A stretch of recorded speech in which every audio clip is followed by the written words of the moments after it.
What's up, guys? Welcome to your 136th Android tutorial for the new Boston. We're still going to be working with our Google Maps activity. What we're going to do in this tutorial is we're going to relate to where we touch on the screen and create a GeoPoint out of that location. So what we're going to do is we're going to set up a couple ints up here called X and Y. Alright, so basically this is going to be our X position and our Y position on our overlay when we touch the screen. And now we're going to create a GeoPoint out of those locations, but first we have to relate these points to our touch method. So let's go down to our Touchy class that extends the overlay. And when we hit the motion event down, that's when we're going to set up our variables. And so what we're going to do is we're going to say X is equal to, and then just our event, which we called e.getX. And that's going to return a float, but we'll get to that in a second. Also, y is going to be e.getY.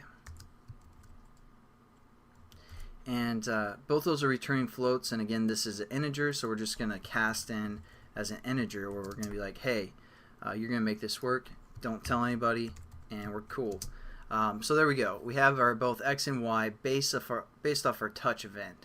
Now what we're going to do is create a GeoPoint based off of this X and Y location, because again, this is just kind of where it is, and now we need to relate that to the longitude and latitude, which the GeoPoint which we use to build the GeoPoint. So how we do that is we're going to create a GeoPoint,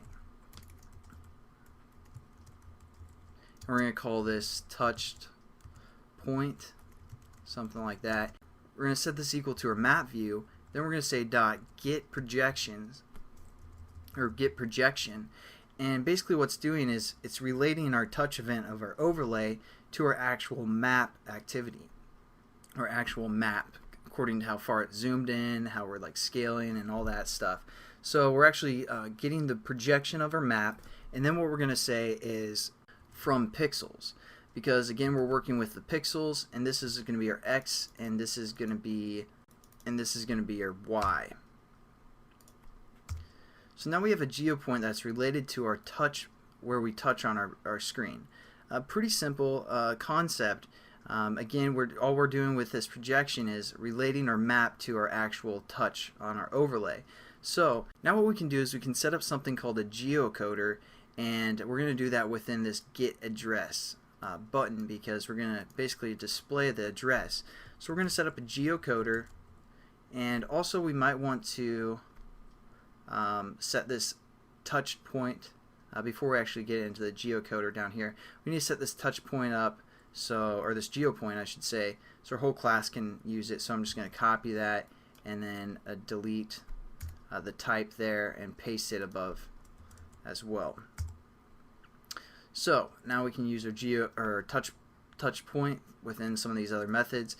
And now we're going to set up something called a Geocoder that's going to allow us to kind of access the address and all that good stuff. So we're going to say Geocoder, and we're just going to call it Geocoder or something like that. We're going to set this equal to new Geocoder, and within the parameters we're going to say get base context. That's going to return the context of the base class, and then we're going to say locale dot get default, and we have to import both locale and our geocoder, which I've already done.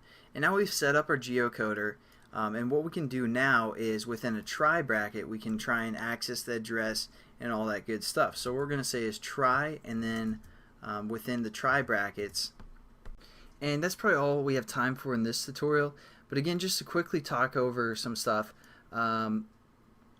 this geocoder, what that's going to allow us to do is basically refer to some map data and give us some more information about, specifically our location, like what street we're on, what the address is.